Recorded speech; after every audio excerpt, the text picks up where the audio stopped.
வணக்கம் நண்பர்களே. இந்த பதிவில் நாம் சிவபெருமானின் மூல மந்திரத்தை பற்றி பார்ப்போம்.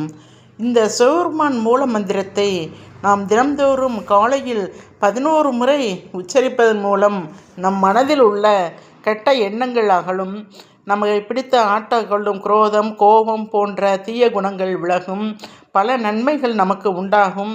சிவபெருமானின் அருள் நமக்கு தத்ரூபமாக கிடைக்கும். இந்த மந்திரத்தை பார்ப்போம்.